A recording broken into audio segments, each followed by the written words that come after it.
Obviously, what's really important for us to recognise is the pace of change in Antarctica is accelerating. And that change means loss of ice, more rapid loss of ice, which of course means changes in sea level around the world, but it also means changes to ocean circulation, changes to atmospheric circulation, and the impacts of those changes on iconic Antarctic species such as penguins, but also further into the terrestrial environment, looking at nematodes and things that live in the soil. So the changes are quite impactful. They are more rapid than we expect, and it really is time to pay attention to what we might do about it and how we might respond and not just mitigate, but actually how we might now adapt to some of those changes that are inevitable. SCAR is at the center of research, regarding global warming, the interaction between the atmosphere and the ocean. So, how do you see your role evolving, even as communities are sometimes skeptical, sometimes alarmed? How do you see your role in this? So SCAR is certainly involved in helping lead the scientific programs in the Antarctic and bring the 46 member nations of SCAR together to work collectively. But it's also equally involved in helping ensure that information, that research information, is available for policymakers and for people to understand and adapt to. The changes are now being observed in Antarctica.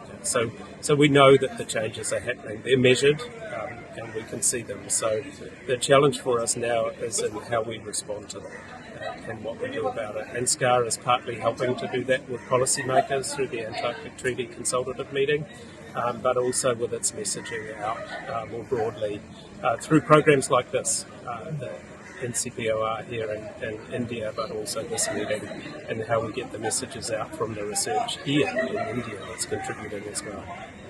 What do you see as some of the more immediate impacts? You already said we have reached the 1.5 above average since 1950. So what do you see as some of the more immediate impacts of this global warming? So it's a little bit insidious. So these changes are happening quite slowly, but quite progressively. That change is now accelerating. We're already seeing we're now at 4.5 millimetres of change in sea level rise per year. That may seem like a small amount, but that's accelerating, and it's year upon year upon year. So it's really starting to affect some of the coastal regions, as are the changes in local weather patterns because of that change in heat from the oceans and the change in the atmospheric circulation. In terms of the treaty members, they are looking now at the impacts on iconic species such as emperor penguins that are losing their habitat because of it. So those are changes we can now see. Vanity Fair stock, profit from the maximum, Eastern Antarctica. Truth. To mark the auspicious beginning of NCPS 2020-25, I request our dignitaries to please.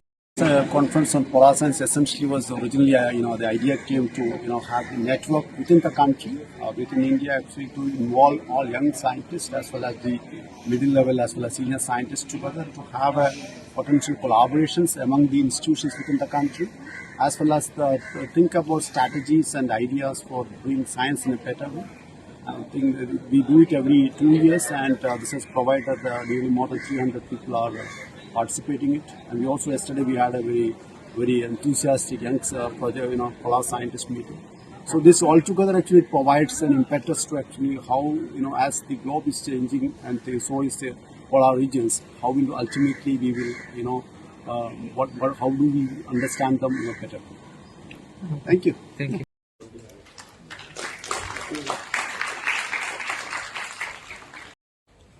Center.